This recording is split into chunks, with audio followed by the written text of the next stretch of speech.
On this edition of the SKNIS Week in Review for the period June 24 to 29, Queen's Baton Relay passes through St. Kitts and Nevis on its way to Australia.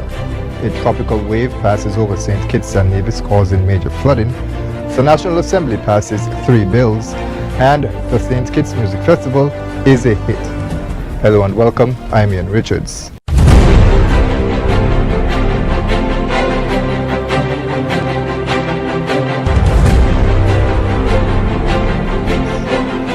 The Queen's Baton Relay team arrived in St. Kitts on Saturday, June 24, as they make their way around the world to 70 Commonwealth countries in the lead-up to the 2018 Commonwealth Games, slated for Queensland, Australia. On Monday, the first official stop was at Government House, where Governor-General, His Excellency Sir Tapley Seaton, held the baton. We are very happy to have you in St. Kitts and Nevis. We look forward to you seeing so many places of interest in our lovely country, and to being able to relay to your fellow Commonwealth partners what St. Kitts and Nevis has to offer. The baton then moved to government headquarters, where it was welcomed by Prime Minister Dr. The Honourable Timothy Harris and other members of the cabinet. We do realize that many of our people will never experience attending the Commonwealth Games in their lifetime.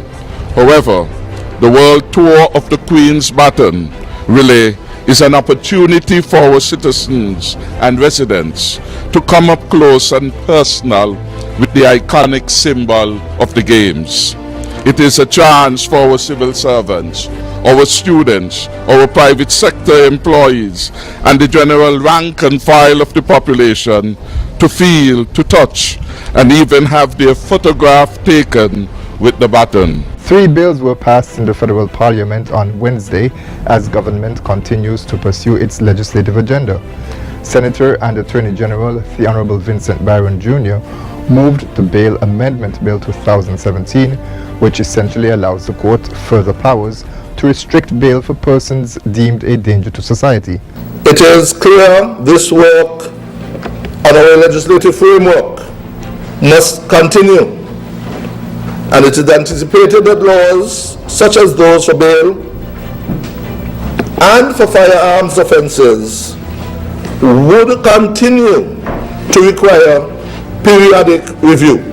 The Prime Minister, Dr. The Honourable Timothy Harris, moved the Eastern Caribbean Partial Credit Guarantee Cooperation Agreement Bill 2017, which will establish a regional cooperation that will provide support for small and medium-sized enterprises, while the Deputy Prime Minister and the Minister of Education, the Honourable Sean Richards, led the debate on the accreditation bill. Permanent Secretary in the Ministry of Education, Vincent Hodge, launched the Independence Theme Competition on Monday. The chair of the Education Subcommittee for Independence challenged citizens and residents to utilize their creative skills. The theme must be short, fully expressive, and memorable, and certainly no longer than a sentence. Composers should strive to craft the theme within 6 to 8 words. The theme should encompass the general development thrust of the country, particularly as Cabinet has already indicated that this year's independence focus will be our youth.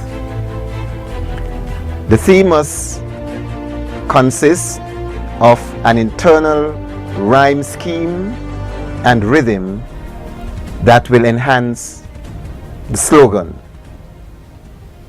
The theme should accurately reflect the country's realities and the shared common future to which all citizens should reasonably aspire. Musical artists performing at the 21st Annual St. Kitts Music Festival gave stunning performances that kept the crowd rocking and swaying over the 3-day period, which climaxed on June 24.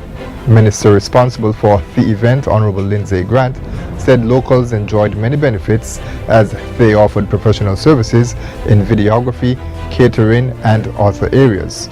Local musicians were able to learn from the experts at a music development workshop, showcase their talent at front stage at Independence Square, and held their own as 15 local bands performed at the annual festival.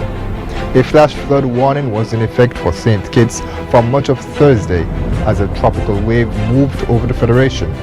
Reports from the St. Kitts Meteorological Office indicate that 5.29 inches of rain fell, causing flooding of gusts around the island. On Wednesday, Prime Minister Dr. The Honorable Timothy Harris announced that George Washington Archibald, better known as Washi, will be accorded an official funeral on Friday, June 30th, 2017 at the Zion Moravian Church in Bastille.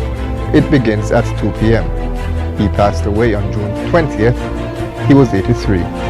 Prime Minister Harris and his cabinet extended condolences to the family and friends of Mr. Archibald, while noting that he will best be remembered for his passion for helping adult learners and persons with disabilities. Mr. George Washington Archibald, more popularly known as Washi, has passed, and the government and people of the Federation would want to use this forum to join with the large cross-section of the public of St. Kitts and Nevis and beyond, in particular his family, friends, students and colleagues who mourn the profound loss of a great citizen of St. Kitts and Nevis who contributed much as an educator and political commentator. That's all for this week's edition.